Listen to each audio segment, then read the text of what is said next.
नमस्कार। हमारे चैनल पर आपका स्वागत है। आज हम आर्य अष्टांगिक मार्ग के आवश्यक स्तंभ नैतिक आचरण के बारे में चर्चा करेंगे, जिसमें सही वाणी, सही कर्म और सही आजीविका शामिल है। शब्द मायने रखते हैं, बुद्धिमानी से चुनें। सबसे पहले आइए हम सत्यनिष्ठा और दया के साथ संवाद करने की कला, सही वाणी के बारे में बात करते हैं। शब्दों को बीज के रूप में सोचें। जब हम सत्य और विचारपूर्वक बोलते हैं तो हम विश्वास, समझ और करुणा के बीज बोते हैं। लेकिन क्या होता है जब हम कठोर भाषा, गपशप या झूठ का इस्तेमाल करते हैं? ये जहरीले बीजों की तरह हैं जो विश्वास को नष्ट करते हैं और नफरत पैदा करते हैं। सत्य बोलें, हम सभी झूठ के डंक को जानते हैं।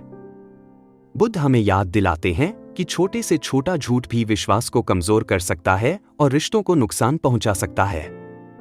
सत्य चुनें तब भी जब यह कठिन हो और सबके साथ विश्वास पर आधारित संबंध बनाएं। आंतरिक आलोचना को शांत करें, क्रोध या ईर्ष्या से भरी चुगली, बेफिजूल गपशप और पीठ पीछे बुराई करने से बचें। ऐसे शब्द बोलने वाले, सुनने वाले और जिसके बारे में बोला जा रहा है, सबको नुकसान पहुंचाते हैं और रिश्तों में कड़वाहट पैदा करते हैं। दयालुता का चुनाव करें, कठोर भाषा कांटे की तरह चोट पहुंचा सकती है। ऐसे शब्दों को चुनें जो सुधार और उपचार करते हैं। याद रखें, बुद्ध ने चेतावनी दी थी, कठोरता कठोरता को जन्म देती है, जिससे सभी आहत होते हैं। सचेत संवाद, अपनी बातचीत में उपस्थित रहें। सक्रिय रूप से सुनें और सोचकर जवाब दें।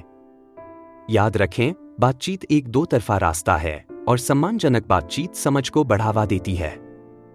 सकारात्मकता की शक्ति, अपने शब्दों को दूसरों के लिए सच्चे प्रोत्साहन और प्रशंसा के लिए चुनें। करुणा के ये बीज खुशी और लगाव पैदा करते हैं, आपके जीवन और दूसरों के जीवन को समृद्ध करते हैं। अब आइए हम सही कर्म की ओर बढ़ते हैं, जो हमारे व्यवहार को नैतिकता और करुणा के साथ निर्देशित करता है। याद रखें, कर्म शब्दों से अधिक प्रभावशाली होते हैं, तो आइए सुनिश्चित करें कि वे हमारे मूल्यों के साथ मेल खाते हों।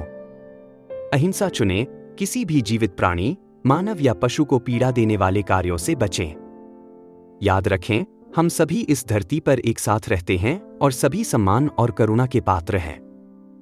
दूसरों की संपत्ति का सम्मान करें। चोरी, चाहे एक छोटी से छोटी चीज की ही क्यों ना हो, एक कुकर्म है। जरा सोचिए, कोई दूसरा आपकी वस्तु को चुराए तो आप कैसा महसूस करेंगे? इसलिए इस कुकर्म से दूर रहे और अपनी संपत्ति की तरह दूसरों की संपत्ति का भी सम्मान करें। यह आपसी विश्वास को बढ़ावा देगा। रिश्तों में नैतिक आचरण, यौन दुराचार और शोषण का इस दुनिया में कोई स्थान नहीं है। हमेशा अपनी मर्यादा में रहे और सबका पूर्ण रूप से सम्मान करें। इससे दूसरों के साथ स्वस्थ और मैत्रीपूर्ण संबंध बनेंगे। सही आजीविका, सबकी अच्छाई के लिए कार्य करें। अंत में हम सही आजीविका तक पहुंचते हैं, एक ऐसे मार्ग का चयन करना है जो नैतिक सिद्धांतों के साथ मेल खाता हो और सभी की भलाई में योगदान करे। यह ऐसे काम हो जो आपकी आत्मा का पोषण करे और एक बेहतर दुनिया में योगदान दे। शांति चुनें, हथियारों या हिंसा से संबंधित व्यवसायों से बचें।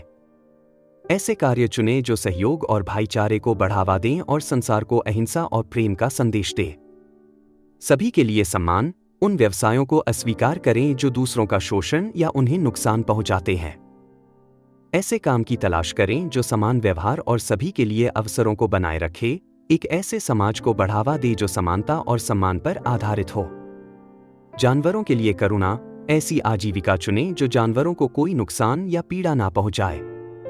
ऐसी आजीविका चुनें जो उचित प्रथाओं और सभी जीवित प्राणियों के लिए सम्मान को बढ़ावा दे। नशों को ना कहें, ऐसे व्यवसायों से बचें जो नशीले और अस्वस्थ पदार्थों या उनकी लत को बढ़ावा देते हैं। स्वस्थ समाज के लिए मानसिक और शारीरिक स्वास्थ्य का समर्थन करें। प्रकृति की रक्षा करें, उन व्यवसायों से दूर रहें जिनमें प्रकृति के लिए हानिकारक पदार्थ या उत्पाद शामिल हों। पर्यावरण और जीवित प्राणियों की भलाई की रक्षा करें। याद रखें, नैतिक आचरण एक यात्रा है, मंजिल नहीं। छोटे से शुरू करें, अपने चुनावों पर विचार करें और अपने शब्दों, कर्म और कार्यों को सभी प्राणियों के लिए करुणा, ईमानदारी और सम्मान के साथ संरेखित करने का प्रयास करें। इन सिद्धांतों को अपनाकर हम सामूहिक रूप से अधिक शांतिपूर्ण और न्यायपूर्ण दुनिया बनाते हैं। नीचे कमेंट में सही वाणी, सही कर्म और सही आजीविका के बारे में अपने विचार और अनुभव साझा करें। आइए एक अधिक नैतिक और दयालु दुनिया की ओर इस यात्रा पर एक दूसरे को प्रेरित करें।